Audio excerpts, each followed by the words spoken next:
Ngàn năm trước, Miêu Phong tử bái nhập môn hạ của ta, sáng lập Miêu vực tự thành một tộc, rồi xây dựng thánh địa, tôn ta làm thủy tổ. Hôm nay hậu nhân của hắn làm khó dễ thê tử của ta, chuyện này tuyệt đối không thể bỏ qua. Quân thượng, ngài sắp hóa rồng, ngài tuyệt đối không thể rời khỏi thánh địa, đứng ở nơi nguy hiểm. Nữ nhân của bổn quân không thể chịu đựng dù chỉ nửa điểm uất ức. Chuyện này không cần nhắc lại nữa.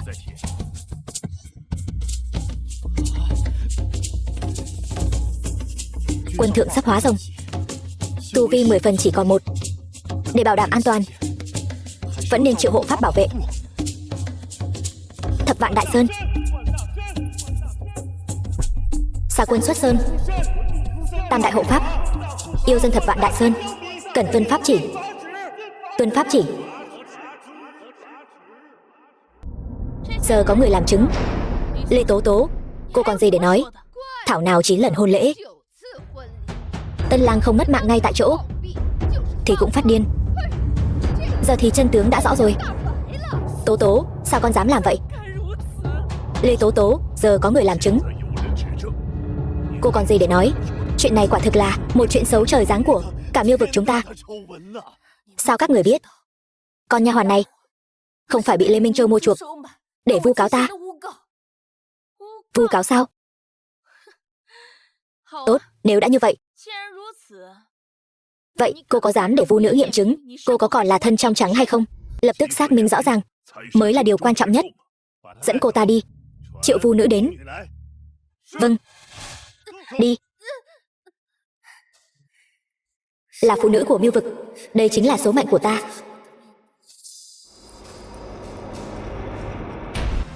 Vu nữ, kính chào tộc trưởng, hai vị trưởng lão. Hai người các người lập tức xác minh Lê Tố Tố có còn là thân thể trong sạch hay không, không được sai sót. Tuân lệnh. Dừng tay. Tộc trưởng, ngài còn muốn nói gì nữa? Cho dù Lê Tố Tố là con gái của ngài, chuyện này cũng liên quan đến thể diện của toàn bộ Miêu vực chúng ta, tuyệt đối không được tự mình gây họa. Nếu sau khi kiểm tra xong con gái ta là trong sạch, chịu đựng sự oan ức lớn như vậy, thì các người sẽ giải thích và bồi thường thế nào?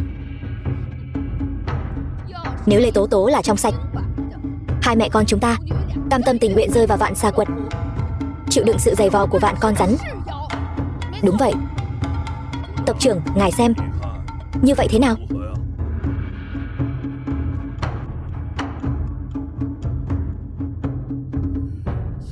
Như vậy rất tốt.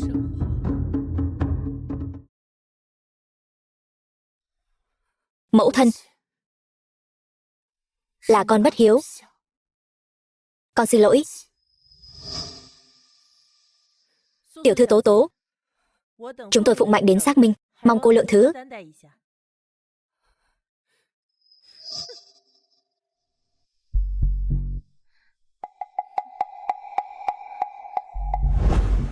Chúng tôi cần thời gian bằng 1 nén hương để xác minh. Xin mời các vị chờ ở bên ngoài phòng ngủ.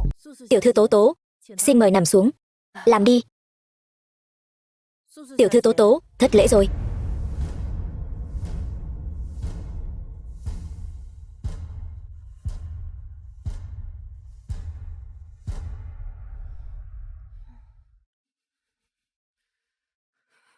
Hai mẹ con Lê Tố Tố này, cho dù cổ thần còn tại thế, cũng khó cứu được. Minh Châu, con hãy ghi nhớ, đàn ông đều không đáng tin cậy. Vận mệnh của bản thân phải do chính mình nắm giữ. Con xin ghi nhớ, chuyện này là một bê bối lớn.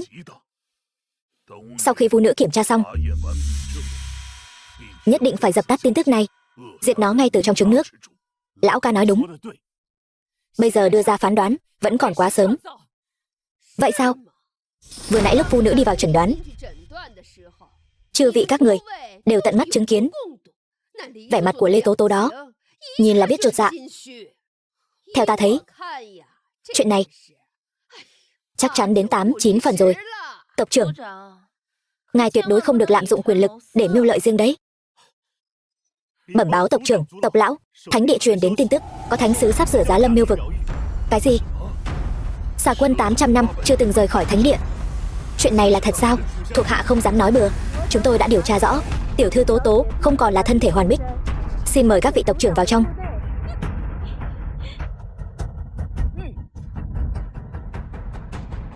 Táo tợn vô pháp, nhất định sẽ bị đày xuống vạn sa quật.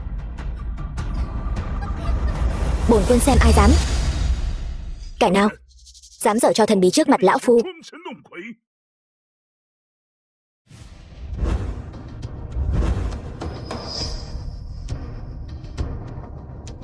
Hôm nay không có sự cho phép của bổn quân, không ai được phép động đến một sợi tóc của nàng.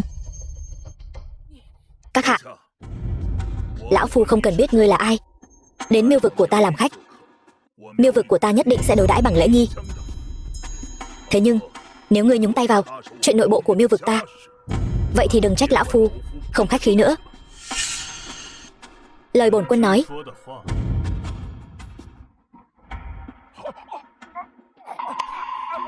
Ngươi không nghe thấy sao? Ta không cần biết ngươi là ai. Đây là miêu vực, dám ra tay ở đây, muốn mất mạng sao? Bổn quân tuy không đánh phụ nữ, nhưng nếu ngươi còn tiếp tục ồn ào, bổn quân không ngại thay mặt trưởng bối của ngươi dạy dỗ ngươi một bài học tử tế. Câm miệng, ở đây không có phần cho ngươi nói. Vị tiểu hữu này, chúng tôi đang xử lý chuyện vặt trong tộc, cảm xúc khó tránh khỏi có chút xúc động. Vẫn mong ngài giơ cao đánh khẽ, thả vị đồng liêu này của chúng tôi ra.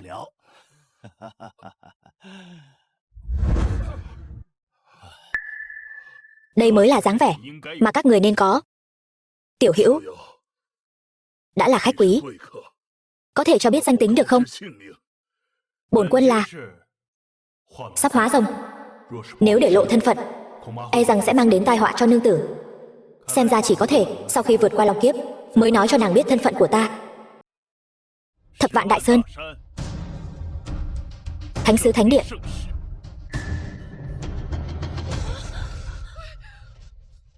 Chúng tôi bái kiến Thánh sứ Thánh Địa. Đứng dậy đi. Không công bằng, chuyện này không công bằng. Rõ ràng vạn sự đã chuẩn bị xong xuôi, chỉ còn thiếu việc lấy mạng Lê Tố Tố. Tại sao Thánh sứ lại giúp đỡ nàng ta? Thánh sứ trăm năm chưa từng giá lâm miêu vực. Lần này giá lâm phải chăng là bởi vì người ở trong phòng, kẻ làm ô nhục gia môn kia? Ngươi là cái thá gì? Chuyện của bổn quân cần phải báo cáo với ngươi sao? Kẻ hèn này không dám.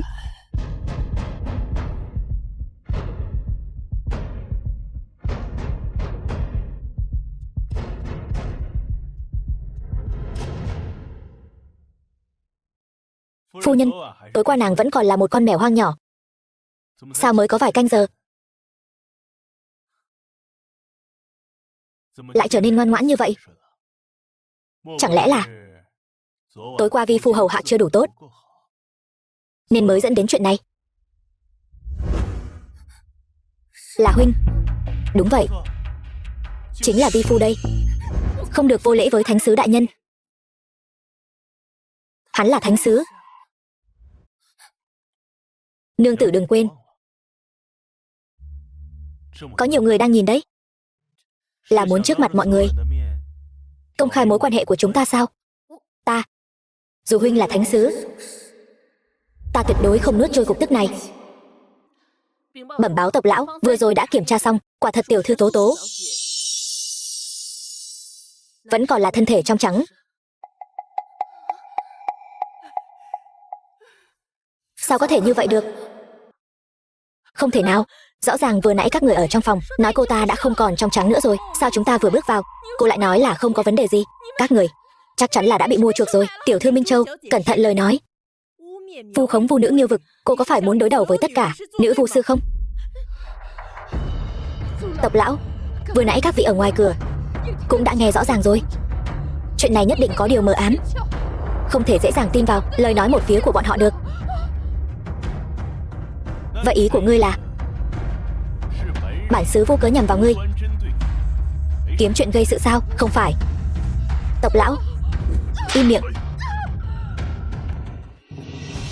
Lời cá cược mà các người đã lập ra trước đó, tất cả những người có mặt ở đây đều đã nghe thấy. Nếu Vu nữ có thể chứng thực Tố Tố là người trong sạch, hai mẹ con các người tự nguyện đi vào Vạn Xà Quật, chịu nỗi khổ bị vạn con rắn giày vò.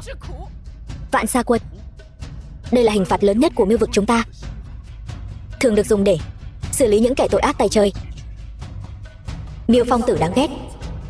800 năm trước nói là đối xử tử tế với xà tộc, thật sự coi lời bổn quân nói là dám sao? Xin thánh sứ đại nhân, các tộc lão tha mạng. Hai mẹ con chúng tôi cũng chỉ vì Miêu vực mà suy nghĩ, xin các vị tha cho chúng tôi một lần đi. Đúng, chúng tôi cũng vì đại điển kế nhiệm thánh nữ sắp diễn ra, không muốn Miêu vực có tai tiếng. Chẳng lẽ Tố Tố lại vô duyên vô cớ phải chịu đựng sự đối xử như thế này sao? Tộc pháp nghiêm minh, hôm nay nếu không dạy dỗ các người thật tốt, sẽ còn có lần sau nữa. Theo ta thấy, hai mẹ con ngươi lòng dạ rắn rết như vậy là đang sỉ nhục xà tộc của Vạn Xà Quật. Chỉ bằng cứ xử nhẹ đi. Cảm ơn thánh sứ. Theo ta thấy, tội mất có thể miễn, nhưng tội sống khó thoát. Ta có thức tâm cổ ở đây, một khi đã uống vào lúc nửa đêm nó sẽ tỉnh lại, gặm nhấm tủy xương. Cứ coi như là hơi trừng phạt một chút đi. Tuân lệnh thánh sứ. Thức tâm cổ, cái này thì khác gì việc ném ta vào Vạn Xà Quật đâu chứ. Vậy đã là yêu cầu do cô tự mình đề xuất, vậy vẫn nên ném vào Vạn Xà Quật đi.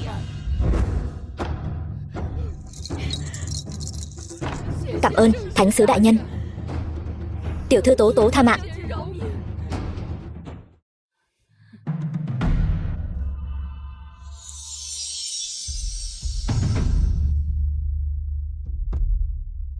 Thức tâm cổ đã chuẩn bị sẵn cho các người rồi, uống đi.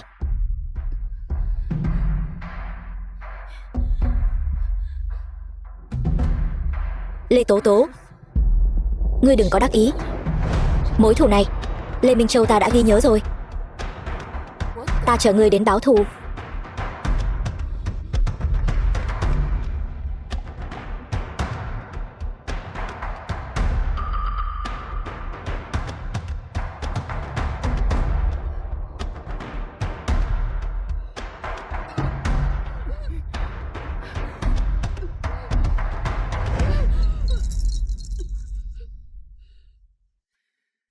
Vì hiểu lầm đã được giải quyết, vậy hãy chuẩn bị cho đại điển kế nhiệm thánh nữ 3 ngày sau đi.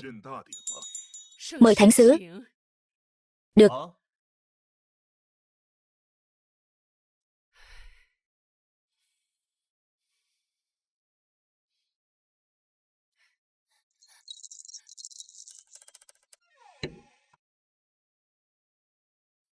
Cho dù huynh là thánh sứ của thánh địa, cho dù huynh đã giúp ta, Lê Tố Tố ta cũng tuyệt đối sẽ không tha cho huynh.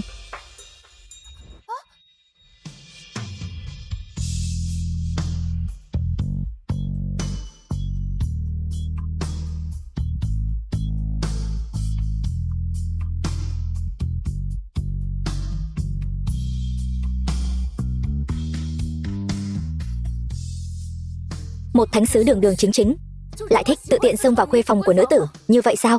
Tự tiện xông vào? Ta vào khuê phòng của nương tử ta, sao có thể gọi là tự tiện xông vào được? Đó gọi là đồng phòng. Huynh khốn kiếp. Khốn kiếp sao? Tối hôm qua nương tử vui vẻ lắm cơ mà. Buông ta ra. Ta không buông.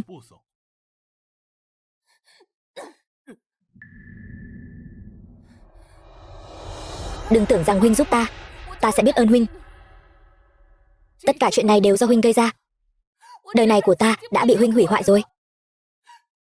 Bây giờ huynh lập tức cút ngay cho ta. Nương tử, Nhân duyên của ta và nàng là do trời cao đã định sẵn rồi. Ta không muốn nghe những lời này. Ta chỉ biết rằng ta không muốn nhìn thấy huynh nữa. Xin huynh lập tức biến mất khỏi cuộc sống của ta. Nhưng ta tin rằng sẽ có một ngày nàng chấp nhận.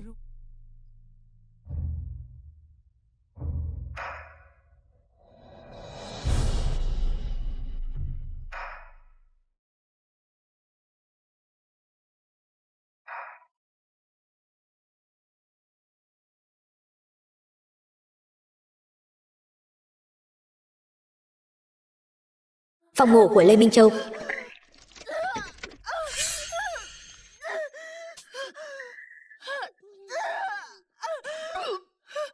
Lê Tố Tố, ta thề với cổ thần, nhất định sẽ không đội trời chung với ngươi. Minh Châu, đừng lo lắng. Mẫu thân đã nghĩ ra kế sách toàn vẹn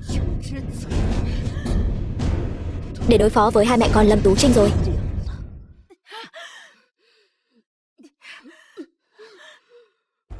Mẫu thân, người có cách nào hay sao? Sở dĩ Lê Tố Tố hôm nay có thể thoát thân, chẳng qua là vì có người của thánh địa đến mà thôi. Đừng quên, biểu ca của con chính là thánh sứ trấn giữ thánh địa. Sao con lại không nghĩ ra chứ? Nếu biểu ca ra tay, con xem cái tên khốn đó còn làm sao mà dương oai diễu võ được nữa. Đúng vậy, Xà Quân đại nhân ngàn năm không hề nhập thế. Ngay cả cổ thần cũng là vãn bối của ngài ấy. Thánh sứ trấn giữ thánh địa, đó chính là bầu trời của toàn bộ Miêu vực. Giúp con lên ngôi thánh nữ,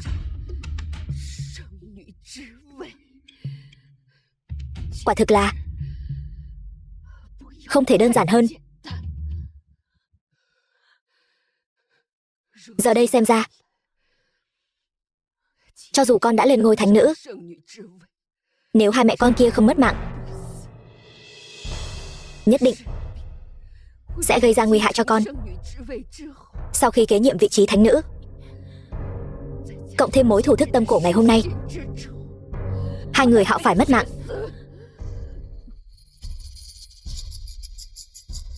Mẫu thân cứ yên tâm, đợi con lên ngôi thánh nữ, nhất định sẽ phò tá người lên ngôi vị tộc trưởng. Con sẽ khiến lão thái bà Lâm Tú Trinh kia phải chịu ngàn đao vạn quả.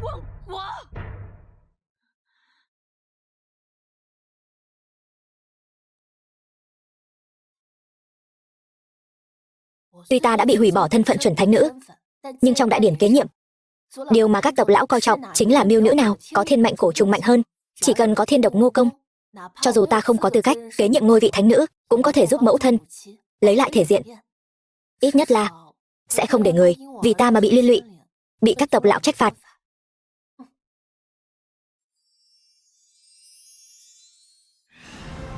Lang Quân, thiếu chủ Lang tộc, đây chẳng phải là chuẩn thánh nữ của Miêu vực tiểu thư Lê Tố Tố sao? Sao thế?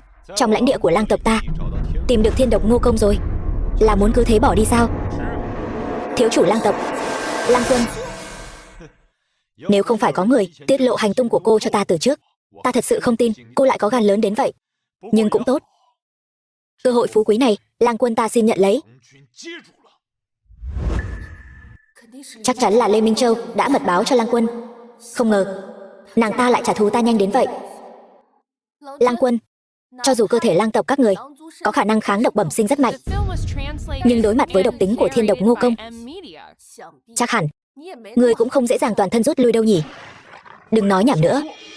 Hôm nay đừng nói là thiên độc ngô công, cho dù cô có lấy ra thánh trùng cổ của Miêu vực các người cũng vô dụng thôi. Chỉ là một con lang yêu nhỏ bé, lại dám động đến nữ nhân của bổn quân, thật là to gan. Tôn thượng, tu vi hóa rồng hiện giờ của ngài chỉ còn lại chưa đến 1/10, chi bằng để thuộc hạ đi trước, đánh đuổi con lang yêu này đi. Cũng được.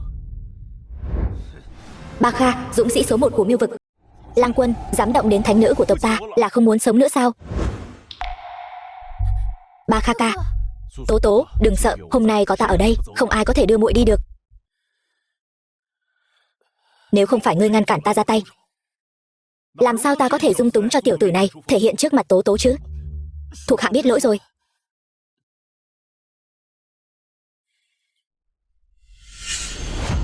Ba Kha ca, huynh nhất định phải cẩn thận một chút. Muội không muốn huynh vì muội mà bị thương. Sau chuyện này, đi đến vách đá sám hối, tự kiểm điểm 3 ngày. Suy nghĩ thông suốt rồi hãy quay lại, thuộc hạ tuân lệnh. Một người cũng không lỗ, có thêm một người thì lại lời. Tiểu tử ngươi, nộp mạng đi.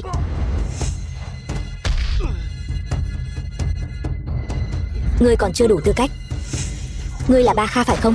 Ngươi cứ chờ đó, chuyện này chưa kết thúc đâu. Tố Tố, muội không bị dọa sợ chứ? Không có, Ba Kha ca, nếu không phải nhờ huynh xuất hiện kịp thời, e rằng muội thực sự sẽ bị bắt đến lang tộc làm khách rồi. Tố Tố, dù sao đây cũng là lãnh địa của lang tộc, để đề phòng vạn nhất, chúng ta vẫn nên đi trước đi. Muội đều nghe theo huynh. Chúng ta đi. Vâng. Ba Kha ca, huynh không phải đã đi ra ngoài Miêu Cương để chấp hành nhiệm vụ sao? Sao đột nhiên lại quay về rồi? Ta là truyền nhân của dòng họ Ba. Kể từ khi cha ta từ chối hôn sự của hai ta đã nghĩ sẽ không bao giờ quay lại nữa.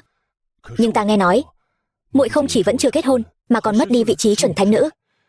Ta mới, Ba Kha ca, là muội có lỗi với tấm lòng si tình của huynh. Muội đã hiểu rõ rồi. Bất kể cha ta ngăn cản thế nào, ta cũng phải cưới muội làm vợ của ta. Cho dù là hy sinh, cũng không tiếc.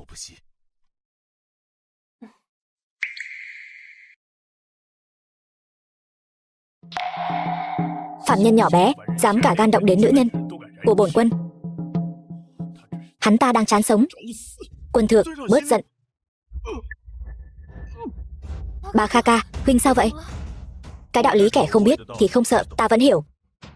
Đây chỉ là cho hắn ta một chút giáo huấn thôi. Nếu quân thượng tiếp tục ra tay, nhất định sẽ bị phu nhân biết được. Đến lúc đó, cho dù quân thượng có thêm mấy cái miệng, phu nhân cũng sẽ không tha thứ cho ngài đâu. Ta cũng không biết. Có lẽ cần phải nghỉ ngơi một chút. Muội đưa huynh đi. Dám động đến nữ nhân của bổn quân, lần sau sẽ không may mắn như vậy nữa đâu.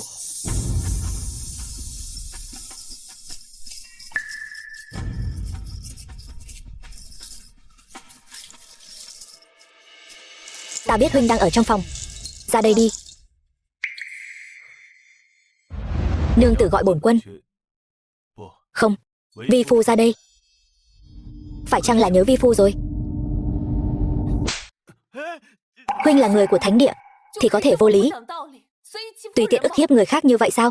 Vậy còn hắn ta lén lút gặp nàng trong phòng. Chuyện này nếu đổi lại là bất kỳ người đàn ông nào cũng sẽ không nhịn được đâu nhỉ. Đêm hôm đó là huynh cưỡng ép ta. Không tính, ta càng không tính là nương tử của huynh. Từ xưa đến nay, động phòng đều là để xác định danh phận.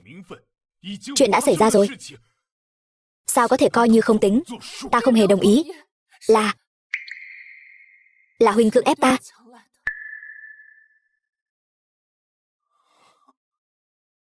Là do trời định sẵn.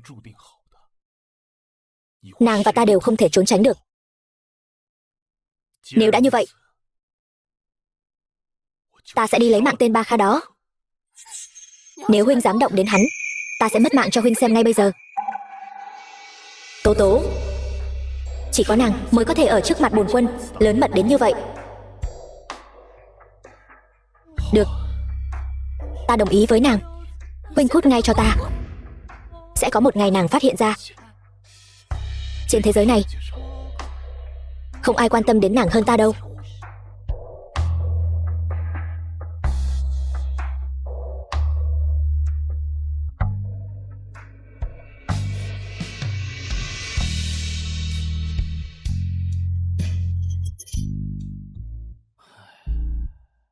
Lần hiểu lầm này xem như đã lớn chuyện rồi.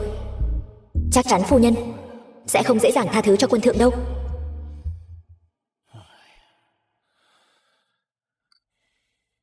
Nếu cô gái mà ngươi yêu thích đang giận ngươi, ngươi muốn cầu xin sự tha thứ của nàng, ngươi sẽ làm gì? Thuộc hạ đã hầu hạ quân thượng hơn 800 năm, chưa từng có người con gái nào trong lòng. Tuy nhiên, theo phong tục dân gian, bất kể là xin lỗi hay cầu hôn, phần lớn đều chọn tặng quà. Đúng vậy. Sao bổn quân lại không nghĩ ra phương pháp hay này chứ? Bổn quân chưa từng tặng quà cho ai, toàn là người khác tranh nhau tặng quà cho bổn quân thôi. Điều này chính là như vậy mới có thể thể hiện được thành ý của quân thượng.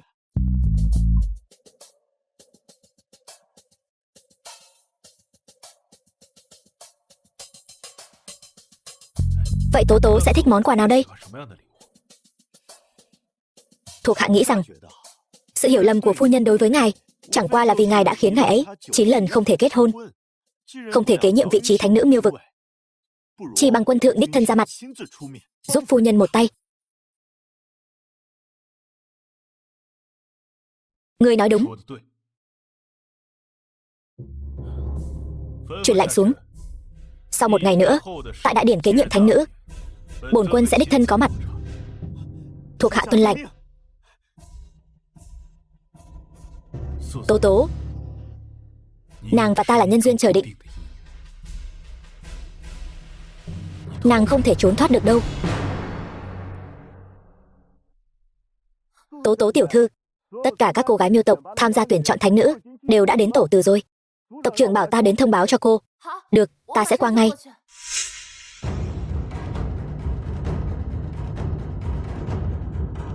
Lê Tố Tố, thành bại là ở lần này.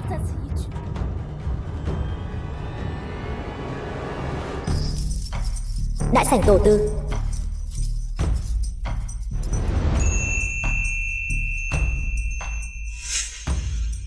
Tộc lão, con bản mệnh cổ trùng này của ta là băng tinh tầm, đã được nuôi dưỡng bằng tinh huyết dòng dã 49 ngày.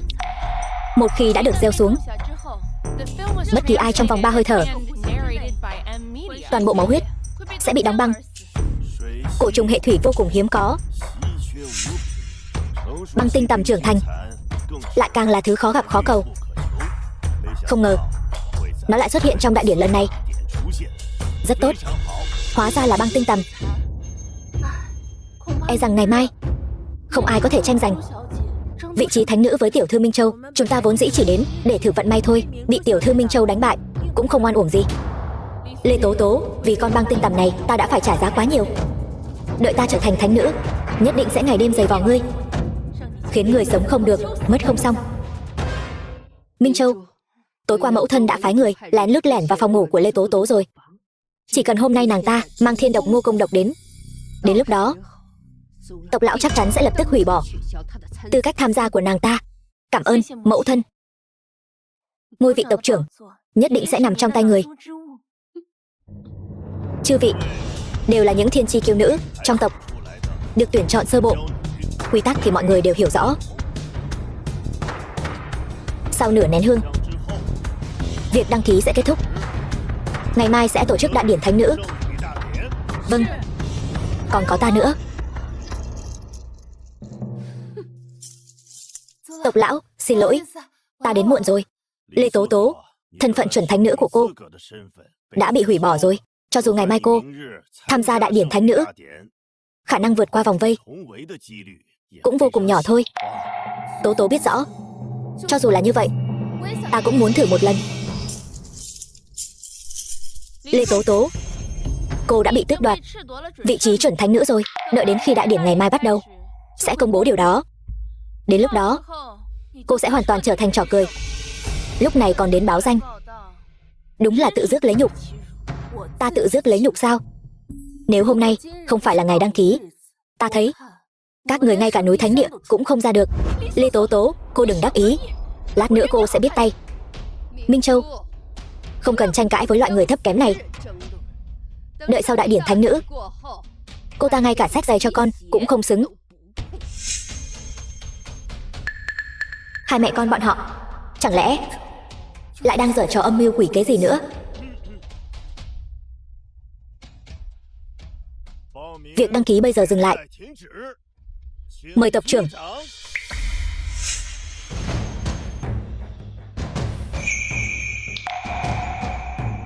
Bắt đầu kiểm tra bản mạnh cổ trùng của chư vị. Vâng.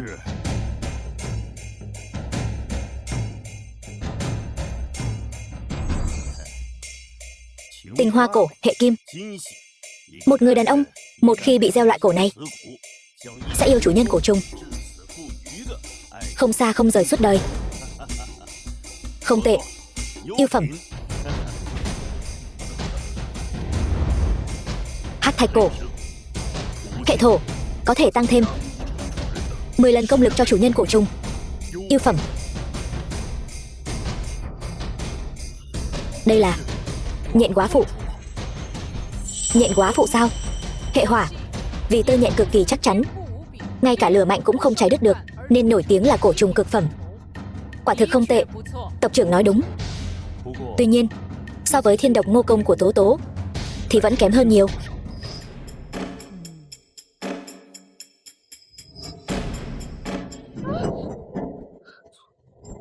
Đây, băng tinh tằm này lại còn lợi hại hơn cả ta tưởng tượng. Chỉ cần nhìn một cái đã khiến người ta lạnh thấu xương. Đúng là băng tinh tằm, cổ trùng cực phẩm. Nếu không phải Tố Tố có thiên độc ngô công, e rằng không cần đợi đến đại điển ngày mai, vị trí thánh nữ chắc chắn đã thuộc về Lê Minh Châu rồi. Tiếp theo chính là bản mạnh cổ trùng của tiểu thư Lê Tố Tố, cựu chuẩn thánh nữ. Tộc lão cứ yên tâm, Tố Tố đã chuẩn bị xong rồi. Rất tốt. Nếu cổ trùng của cô lợi hại hơn và hiếm có hơn băng tinh tằm, lão phu có thể tự mình quyết định để cô đề cử lại thánh nữ. Cảm ơn ngài. Thiên độc ngô công hệ thổ, cực phẩm trong cực phẩm. Trong toàn bộ Miêu vực, ngoại trừ thánh địa ra, tuyệt đối không có cái thứ hai. Miêu dân thậm chí còn gọi nó là cổ trùng thánh địa. Sau khi cổ trùng này trưởng thành, ngoại trừ chủ nhân ra, phạm nhân nhiễm phải độc này chắc chắn thân tử đạo tiêu. Quả không hổ danh là con gái của ta. Lê Tố Tố, đừng đắc ý quá sớm, màn hay còn ở phía sau cơ. Nhưng cổ trùng này lại là tử cổ rồi. Điều này không thể nào. Tối qua khi ta dùng tinh huyết nuôi dưỡng nó rõ ràng vẫn còn khỏe mạnh mà.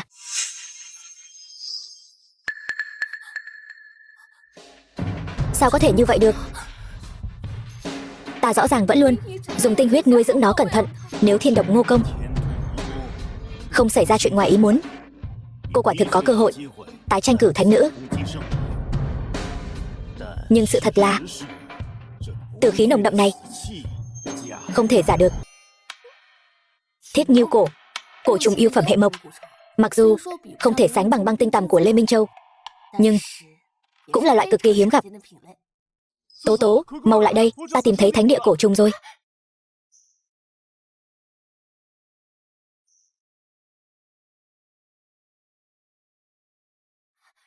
Đúng là trà ban điệp thật. Trà ban điệp là loại hiếm, tính cách ôn hòa, chỉ một ngày cũng có thể nuôi dưỡng được chút tình cảm. Trong đại điển thánh nữ ngày mai cũng có thể giúp muội tăng thêm một chút cơ hội chiến thắng. Ba Kha ca, cảm ơn huynh. Ân tình này muội sẽ mãi mãi khắc ghi trong lòng. Khách sáo với ta làm gì chứ? Trà ban điệp rất dễ bị hoảng sợ, việc cấp bách là mau chóng thu phục nó. Trà ban điệp ơi trà ban điệp, đừng sợ, chỉ một lát là xong thôi.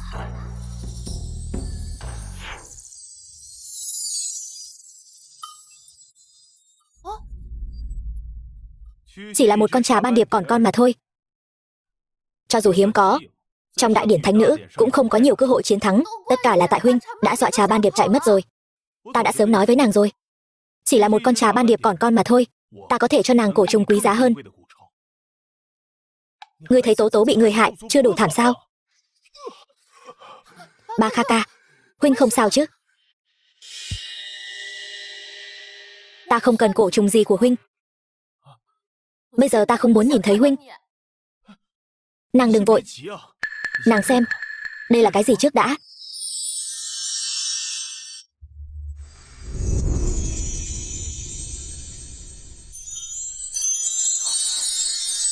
Đây là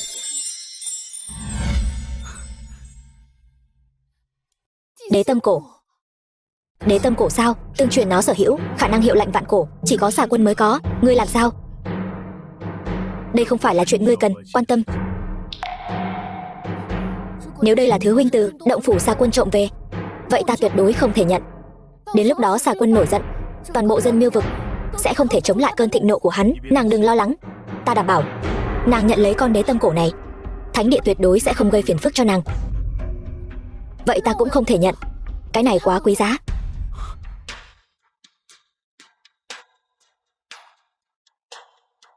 Chuyện này là sao?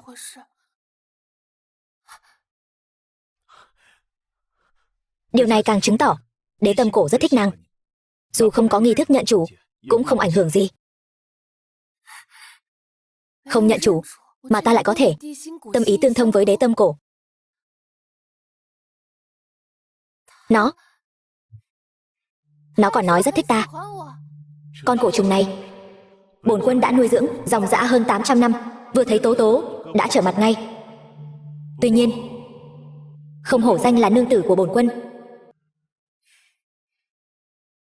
Có nó rồi, trong đại điển thánh nữ ngày mai, ta chắc chắn có thể vượt qua Lê Minh Châu.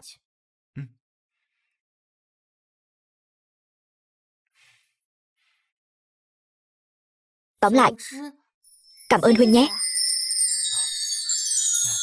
Nương tử cười với ta rồi.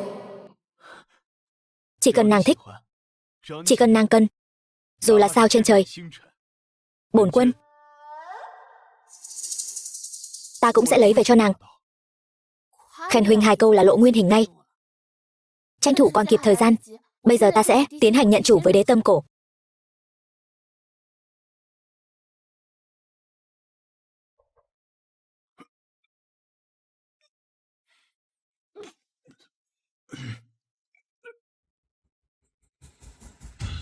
Tiêu rồi. Không ngờ con cổ trùng này có sự ràng buộc với bổn quân nặng đến vậy, lực phản vệ lại lớn đến thế. Phó Viễn Trì, huynh sao vậy? Đừng lo lắng, đây là bệnh cũ của ta thôi. Ta điều tức một chút là ổn.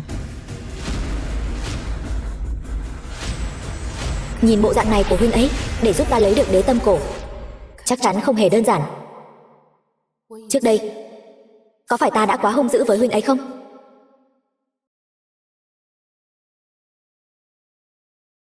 Cho ngươi, cảm ơn ngươi đã giúp tố tố. Viên đan dược này là do gia tộc ta dùng 99 loại thảo dược luyện chế mà thành, có thể giúp vết thương của ngươi nhanh lành hơn.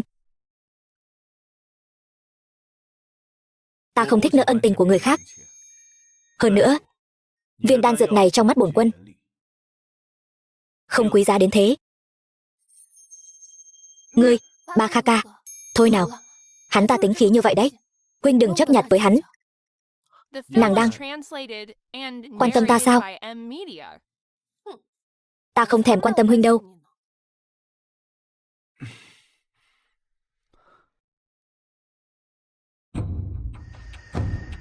Ta cảnh cáo ngươi, bất kể ngươi tiếp cận tố tố có mục đích gì, tránh xa nàng ra một chút, bằng không Ba Kha ta thề rằng sẽ khiến ngươi mất không toàn thây. Vậy ta cũng khuyên ngươi một câu, ngươi đã liên tiếp 2 lần bất kính với bổn quân, nếu còn có lần thứ 3, bổn quân sẽ khiến ngươi, thậm chí cả gia tộc ngươi, bị hủy diệt. Chỉ bằng ngươi thôi sao? Vậy ngươi cứ thử xem. Đế tâm cổ cuối cùng cũng nhận ta làm chủ rồi.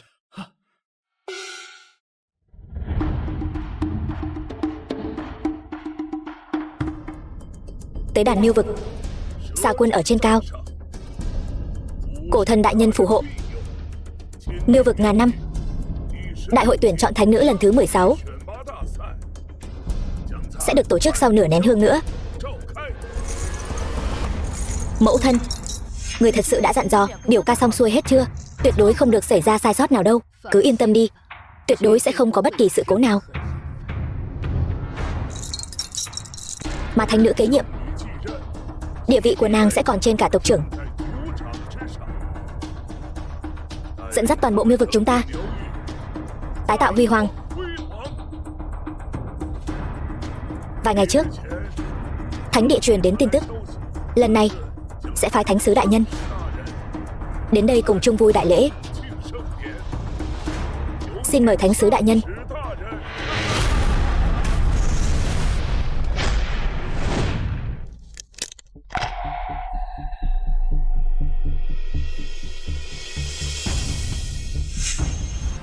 Lăng Tiêu, thánh sứ thánh địa. Xà Quân đại nhân vô cùng coi trọng đại điển thánh nữ lần này, đặc biệt phái ta đến đây tham dự, tuân theo pháp chỉ của Xà Quân. Thánh sứ đại nhân mới của thánh địa có thể đại diện cho Xà Quân đến đây, xem ra địa vị ở thánh địa chắc chắn không hề thấp.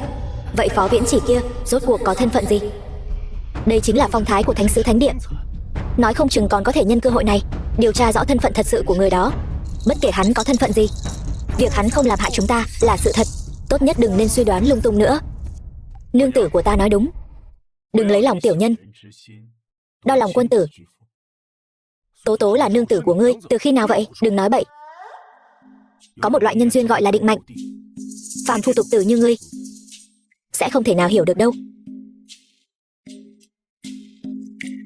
Sao người này lần nào nói chuyện cũng đều đáng bị chỉnh đốn như vậy chứ? Đồ trẻ con. Giờ lành sắp đến rồi, hãy bắt đầu nghi thức đầu tiên đi.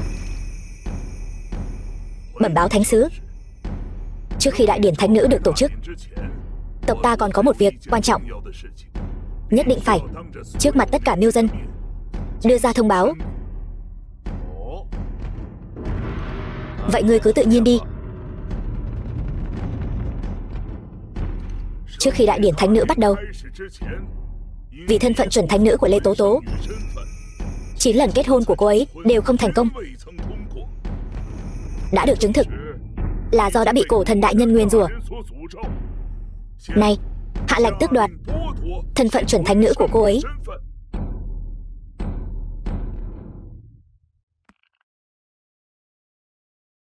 Sớm đã nghe nói chuẩn thánh nữ bị cổ thần nguyền rủa, cả đời không thể gả cho ai. Hóa ra là thật. Hèn chi đàn ông nhìn thấy là thích cô ta ngay. Lúc trước ta còn khá ngưỡng mộ cô ta, hóa ra đó là hình phạt sao?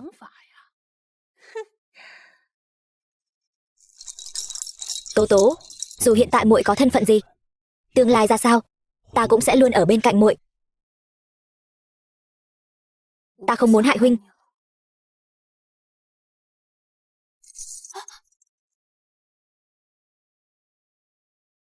Yên tâm đi, có ta ở đây. Vị trí thánh nữ hôm nay không ai được phép cướp đi.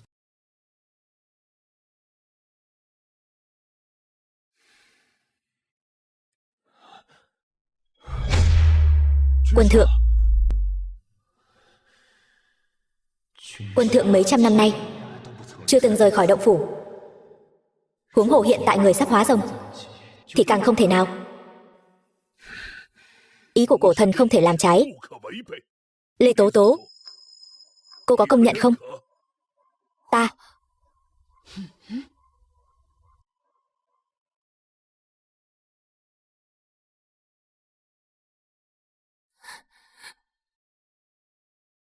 công nhận.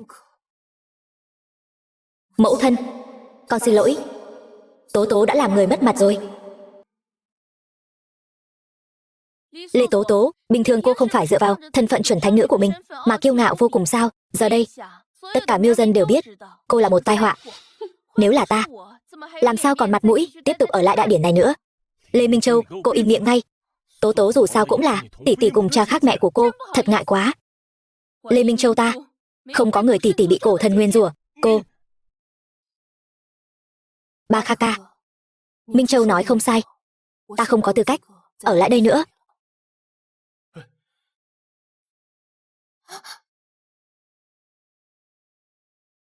Huynh còn cản ta làm gì? Nàng đừng quên, trong tay nàng còn có át chủ bài. Chỉ cần đế tâm cổ xuất hiện, bảo đảm nàng giành được vị trí thánh nữ.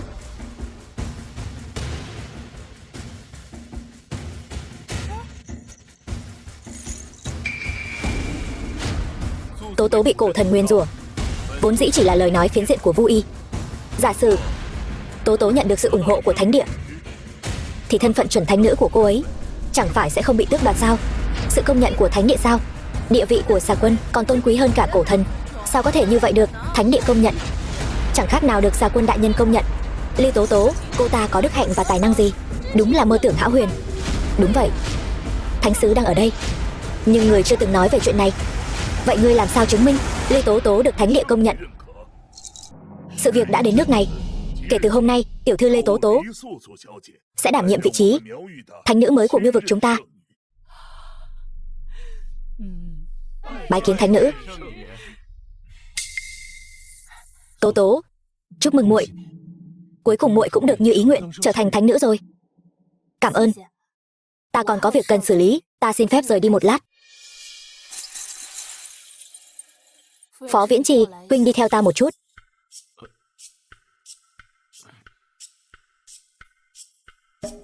Ta đã nói với ngươi từ lâu rồi, đừng hòng cướp Tố Tố khỏi tay ta.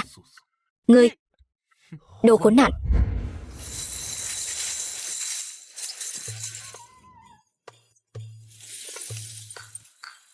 Mọi người đều đang ở hiện trường đại điển. Ta biết nàng không nhịn được rồi, nhưng cũng không cần phải cẩn thận đến mức này. Không nhịn được cái gì cơ? Huynh đang nghĩ cái gì trong đầu vậy hả? Chẳng lẽ không phải sao? Phó Viễn Trì, ta đã biết rồi. Huynh chính là xà quân đại nhân đúng không? Sao nàng lại phát hiện ra? Huynh thật sự là xà quân đại nhân? Hóa ra là cố ý lừa ta. Ta làm sao có thể là xà quân đại nhân được? Tuy nhiên, nàng nói đúng. Ta và xà quân đại nhân có chút quan hệ. Ta là đại hộ pháp của ngài ấy, tên là Thanh Y. Lần này cũng là vì ngài ấy mà tuần tra Miêu vực. Thật sao? Không lừa ta chứ? Đương nhiên là thật. Ta thề với nàng, nếu có nửa lời dối trá thì hãy để cổ thần giáng xuống vạn đạo thiên lôi trừng phạt. Ta tin huynh là được chứ gì? Không cần phải tự nguyền rủa mình như vậy.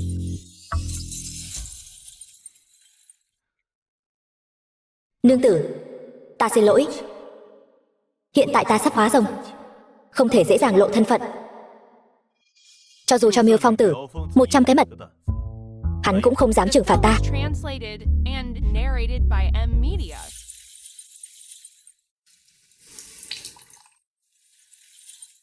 Phó Viễn Trì, huynh xin đế tâm cổ từ xà quân. Chắc chắn không đơn giản như vậy đúng không? Thật ra ta cảm ơn huynh. Thật ra ta không xứng đáng với huynh.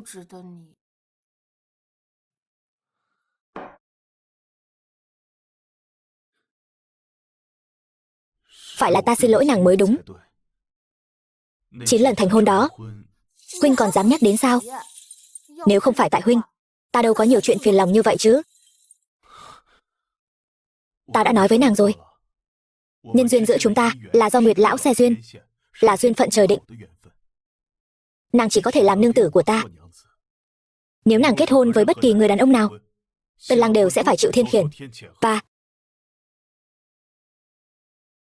Và cái gì? Lời nguyền của cổ thần. Miêu Phong tử, cái tội này ngươi cứ gánh đi.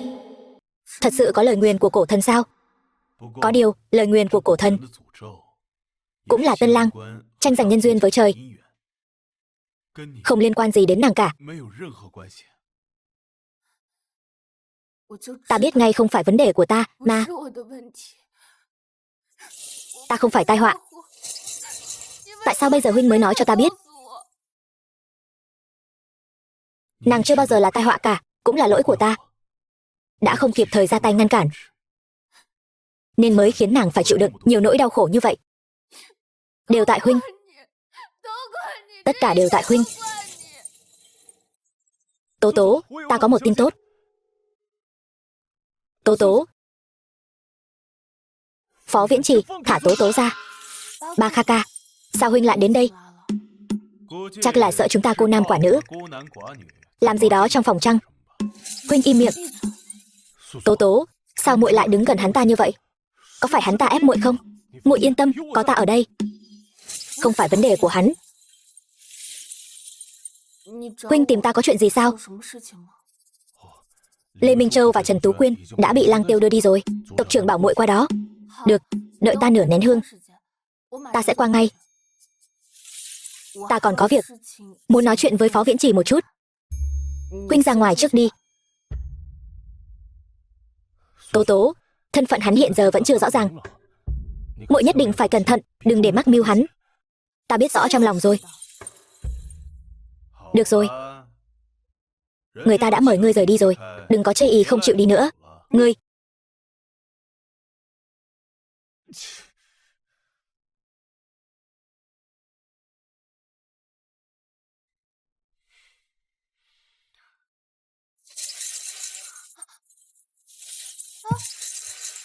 Phó Viễn Trì, huynh làm gì vậy?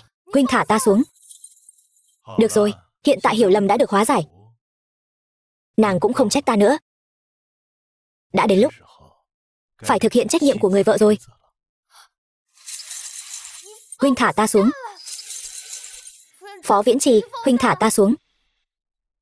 Chẳng phải nàng đã đồng ý tha thứ cho ta rồi sao? Vậy chúng ta làm một số việc mà vợ chồng nên làm.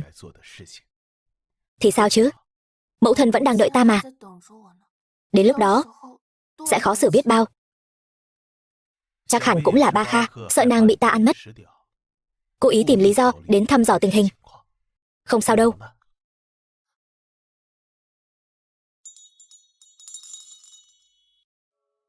Phó Viễn Trì, chúng ta thật sự là nhân duyên trời định sao? Nàng không tin sao? Ta chỉ sợ nếu chúng ta thành hôn, chàng sẽ gặp nguy hiểm. Ta không sợ.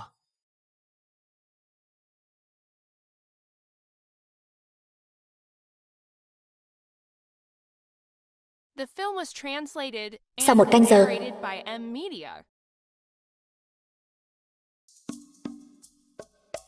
Phó Viễn Trì, chúng ta nên đi tìm mẫu thân rồi. Được, ta đi cùng nàng.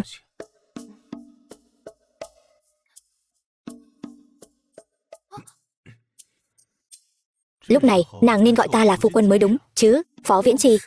Ta không muốn. Phu quân, ta gọi phu quân rồi còn chưa được sao? Kính chào thánh nữ. Không cần khách sáo, mẫu thân có ở trong đó không? Tộc trưởng đang ở bên trong, đã đợi người một canh giờ rồi. Chàng xem chàng kìa, ta đã nói, đừng để làm lỡ thời gian rồi. Lần này chắc chắn sẽ khiến mẫu thân chê cười.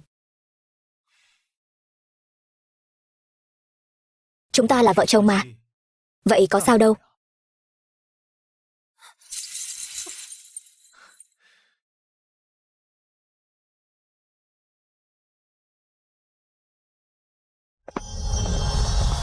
Đại sảnh của tộc trưởng. Mẫu thân, người tìm con.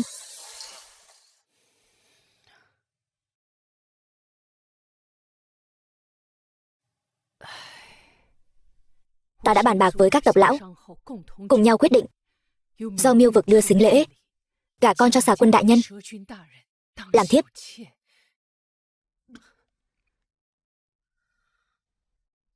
Cho Xà Quân làm thiếp sao? Thiếp sao? Đúng vậy. Khi Long Thị đại nhân rời đi,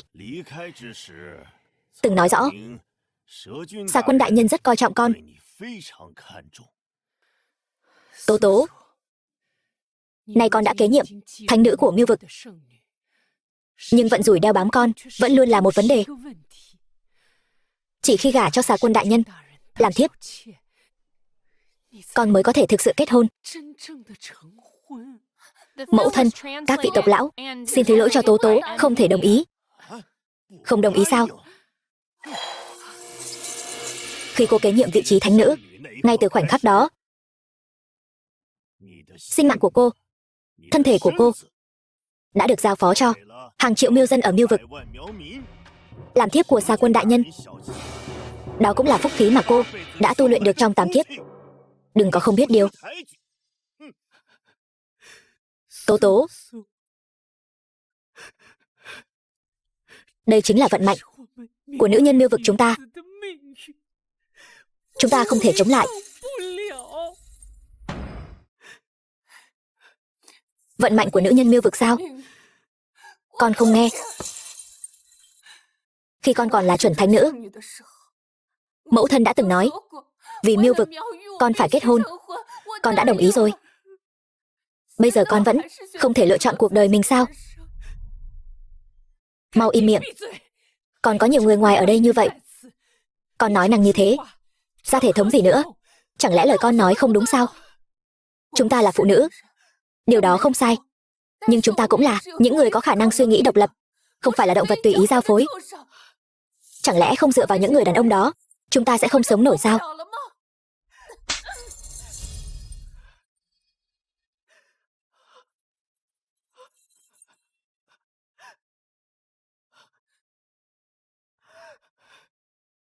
Mẫu thân, Tố tố đã có người mình yêu rồi. Cho nên con không thể nào gả cho Xà Quân để làm thiếp được. Thật ra chư vị không cần phải làm như vậy. Ta im miệng. Long Thị, cái tên khốn kiếp nhà ngươi, trước khi đi ngươi còn đào cho bổn quân một cái hố lớn như vậy. Dù con có đồng ý hay không, sau này con sẽ hiểu. Mẫu thân, làm tất cả đều là vì tốt cho con thôi. Hậu lễ ta đã chuẩn bị xong xuôi cả rồi. Ngày mai ta sẽ đích thân phái người đưa con đến thánh địa của Xà Quân đại nhân.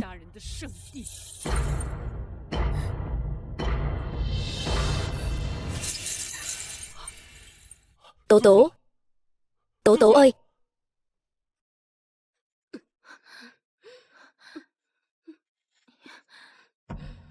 Ta mệt rồi, không đi nổi nữa.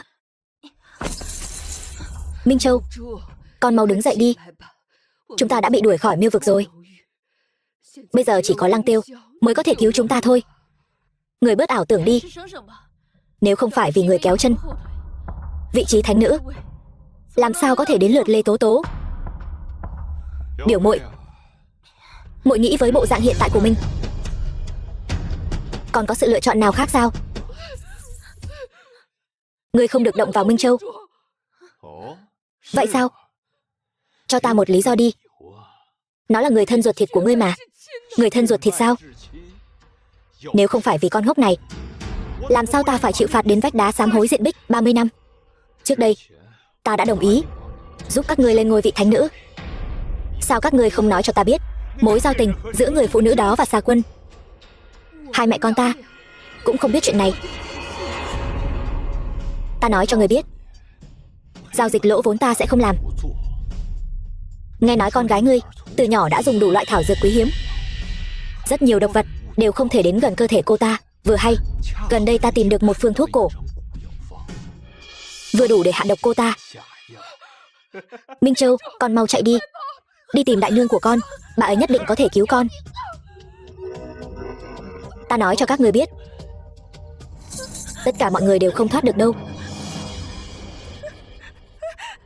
Ai nói thế?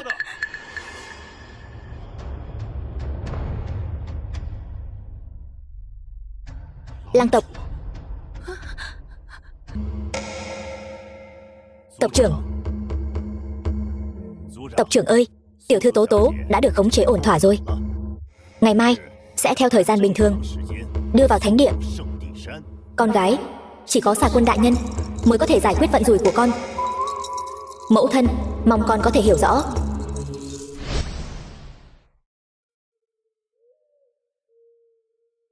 Dưới chân núi thánh địa,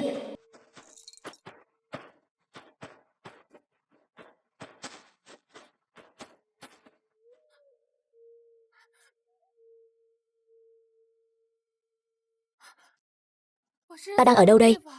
Thánh nữ, chính là trên đường đến động phủ của Xà Quân đại nhân. Tại sao ta lại ở đây? Tộc trưởng nói sợ ngài quá căng thẳng nên đã cho vào thức ăn của ngài một chút thuốc mê, ngủ một giấc thật ngon. Thả ta xuống. Thả ta xuống đi. Tại sao ta lại không còn chút sức lực nào thế này? Phó Viễn Trì đâu rồi? Hắn lại đi đâu rồi? Cấm địa thánh địa. Người đến dừng lại. Bên trong kiệu là thánh nữ Miêu Vực, tiểu thư Lê Tố Tố. Theo giao ước, nàng ấy gả vào thánh địa, làm thiếp cho Xà Quân đại nhân.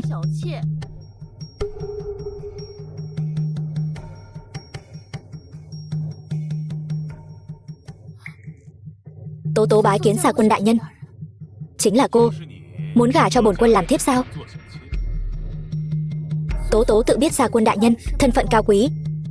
Nếu Xà Quân đại nhân không vừa ý Tố Tố, Tố Tố sẽ lập tức trở về. Ai nói bổn quân không vừa ý? Thiên phú mị thể, thiên sinh dị hương, bổn quân vô cùng thích. Cô ở lại, những người khác đều trở về đi. Vâng. Xà Quân đại nhân có thể để mắt đến Tố Tố, Tố Tố tự nhiên vô cùng vui mừng. Nhưng mà cái gì? Tố Tố tuy được chọn làm thánh nữ, nhưng từ nhỏ đã bị cổ thần nguyền rủa. Phàm là tân lang kết hôn, vào đêm đó nếu không đột tử thì cũng là tinh thần thất thường. Nếu có bất kỳ điều bất trắc nào, Tố Tố, chẳng phải nàng là người không sợ trời, không sợ đất sao? Lần này, bổn quân phải trêu chọc nàng một phen mới được. Lời nguyền của cổ thần. Cho dù cổ thần sống lại, bổn quân cũng sẽ không sợ hãi hắn, dù chỉ một chút. Nhưng mà không cần nhưng mà nữa.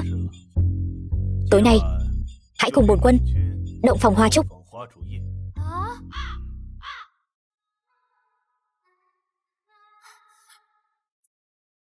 Tuyệt đối không thể ngồi yên chờ mất mạng, phải tìm cách trốn khỏi núi thánh địa.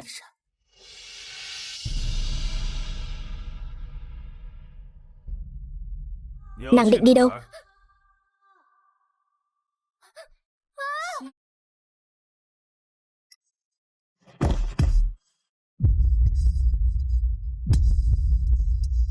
Ánh mắt của hắn, tại sao lại cho ta cảm giác quen thuộc đến vậy? Thánh nữ còn chưa cùng bổn quân động phòng hoa trúc, đây là chuẩn bị đi đâu vậy? Ta làm sao đây? Nếu bị phát hiện bỏ trốn, mẫu thân chắc chắn sẽ bị ta liên lụy. Ta không quen thuộc nơi này, muốn đi dạo xung quanh một chút. Ta thấy thánh nữ là muốn tìm cơ hội để trốn thoát ra ngoài phải không?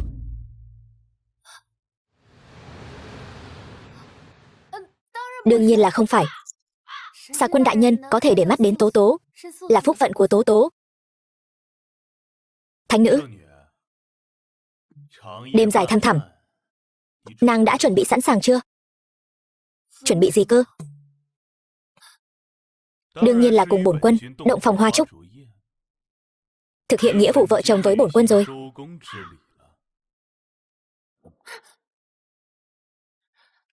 Chuyện đó, hôm nay Tố Tố cảm thấy không khỏe, không biết liệu có thể. Trong động phủ của bổn quân vừa hay có đan dược được luyện chế đặc biệt, tuyệt đối sẽ không làm lỡ mất đêm đẹp ngày lành này. Làm sao đây?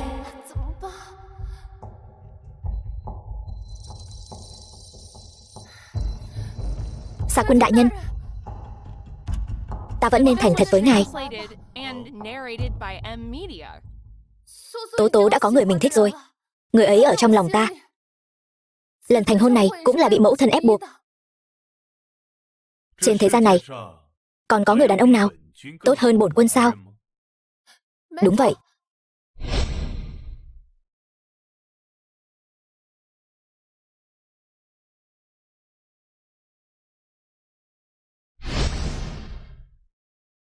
Xem ra trong lòng nàng ấy thà đắc tội với Xà Quân cao cao tại thượng, cũng không muốn từ bỏ ta. Được, vậy bổn quân phải xem thử hắn có đủ can đảm để tranh giành phụ nữ với bổn quân không?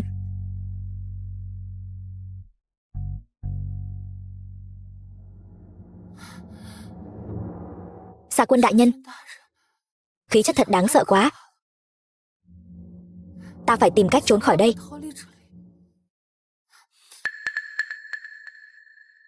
Nương tử.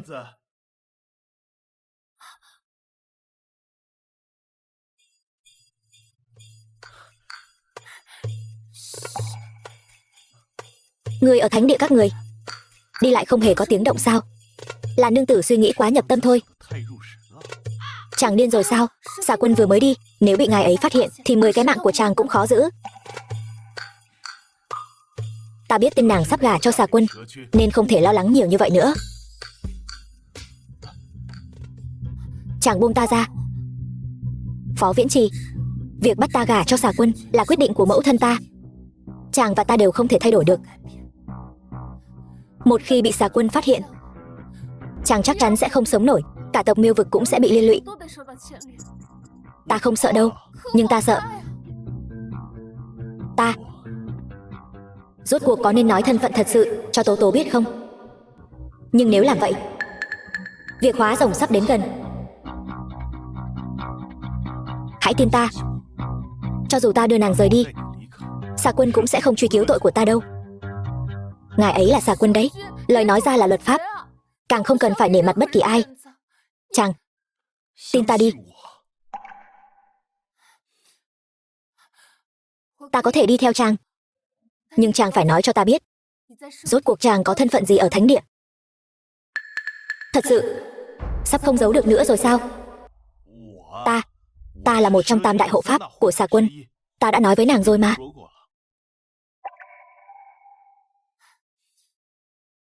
Tam đại hộ pháp là thân vệ của Xà Quân. Vậy thì chàng càng phải hiểu rõ sự nghiêm trọng của chuyện này. Nhưng chàng lại không hề bận tâm. Hơn nữa đối với Xà Quân, chưa từng có nửa phần tôn kính. Chẳng lẽ... Tiêu rồi.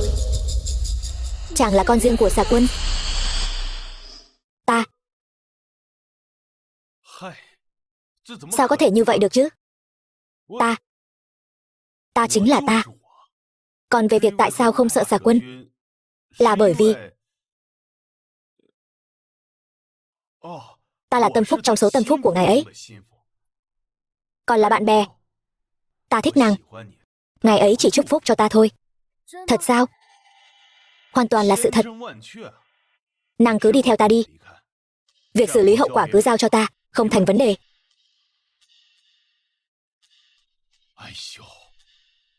Mau đi thôi, nếu không đi sẽ không kịp nữa đâu.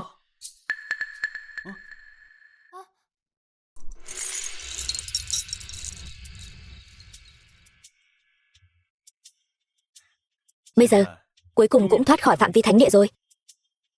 Chúng ta đã hoàn toàn an toàn rồi. Ta luôn cảm thấy không đơn giản như vậy đâu. Dù không đơn giản đi nữa, nàng cũng đã chạy trốn cùng ta rồi. Quay lại đó, chẳng phải là tự chui đầu vào lưới sao? Đi thôi. Ta thấy các người sống đến đây là hết rồi. Tố Tố, tộc lão, mẫu thân. Ta đã sớm đoán được ngươi chắc chắn sẽ cùng tên nam nhân hoang dã này bỏ trốn. Tuy nhiên, tối nay dù ngươi là thánh nữ cũng không bảo vệ được ngươi đâu. Chàng mau đi đi. Đi. Phó Viễn Chỉ ta tuyệt đối sẽ không bỏ lại người phụ nữ của mình. Lão phu thấy tối nay không ai có thể đi được đâu. Bắt lấy, ta xem ai dám.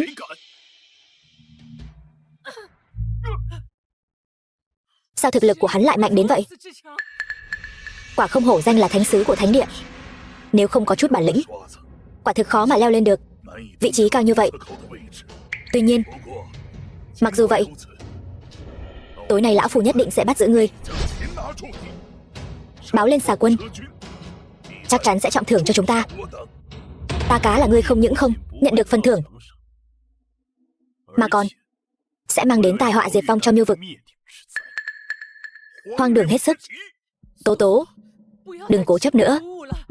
Người có thể giúp đỡ con chỉ có Xà Quân đại nhân thôi. Con tuyệt đối sẽ không gả cho người đàn ông mà con không thích. Phụ nữ Miêu Vực chúng ta, ai có thể lựa chọn hạnh phúc của chính mình chứ? Tất cả đều là vì bách tính Miêu Vực. Mẫu thân, nửa đời trước Con gái sống vì Miêu vực. Nửa đời sau, con muốn sống vì chính mình. Ngông cuồng. Nếu đã như vậy, vậy thì không cần khuyên nhủ nữa. Bắt lấy trước đã.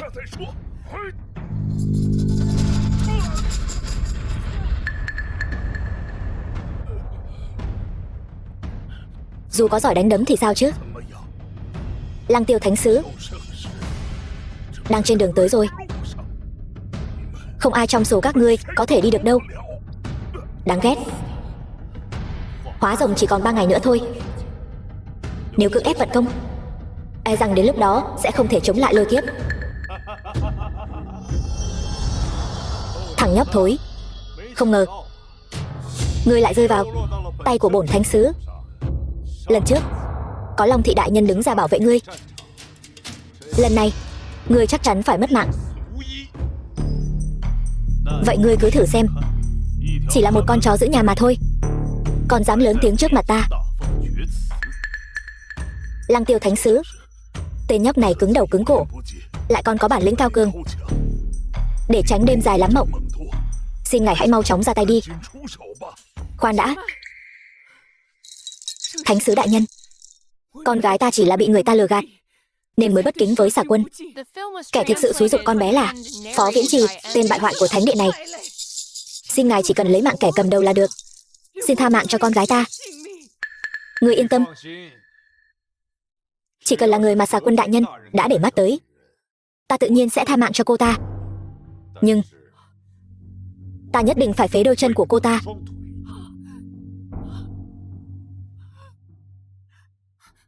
Phó Viễn Trì, chàng là một trong tam đại hộ pháp của thánh địa. Chàng mau trốn về thánh địa đi, có lẽ còn giữ được mạng. Nàng yên tâm, hắn không phải đối thủ của ta. Hay lắm. Vậy để ta xem, ngươi có bản lĩnh gì mà giữ được mạng sống của mình, không biết tự lượng sức. Ngươi, sao ngươi lại mạnh đến thế? Đợi ngươi hồn về địa phủ, hãy hỏi thẳng tên Miêu Phong Tử đó đi. Cổ thần dám ăn nói ngông cuồng như vậy, sự tôn nghiêm của cổ thần không thể bị xúc phạm. Đế tâm cổ.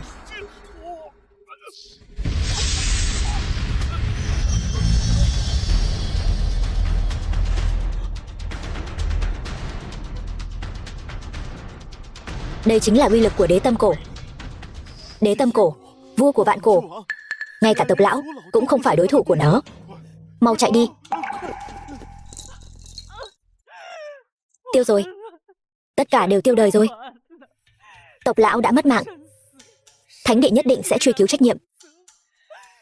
Miêu vực sẽ gặp tai họa diệt vong mất thôi. Lăng Tiêu, buông nương tử của ta ra. Buông ra sao? Đế tâm cổ đâu phải là thứ tầm thường. Ngươi tưởng ta không biết sao? Ngươi muốn gì? Ta không muốn gì cả. Hãy ăn vạn độc cổ này đi. Ta sẽ thả cô ta. Vạn độc cổ. Xà Quân từng nói rằng trong lãnh thổ Miêu vực không ai được phép luyện chế loại cổ trùng hủy hoại nhân tính này. Thì sao chứ? Tối nay tất cả các ngươi đều phải mất mạng. Được, ta đồng ý với ngươi. Phó Viễn Trì, chàng điên rồi. Đây là vạn độc cổ, sẽ mất mạng đấy. Ai cho ngươi nói? Ta ăn.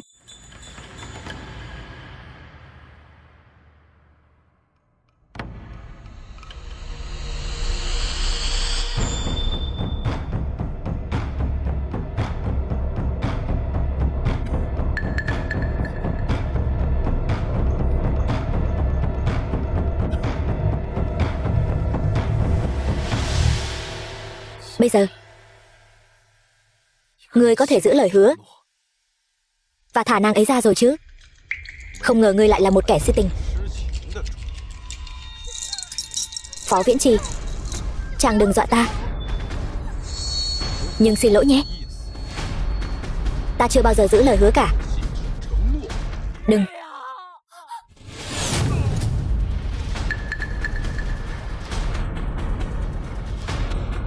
Long thị đại nhân, Cuối cùng cũng đến rồi. Long thị đến muộn, xin quân thượng thứ tội. Quân thượng đến đúng lúc lắm. Tự ý dùng vạn độc cổ, lấy mạng không tha. Tuân theo pháp chỉ của quân thượng. Quân thượng sao? Sao hắn ta có thể là quân thượng được? Ngươi nghĩ rằng với chút võ mèo cào của ngươi có thể làm tổn thương quân thượng nhà ta sao? Không thể nào.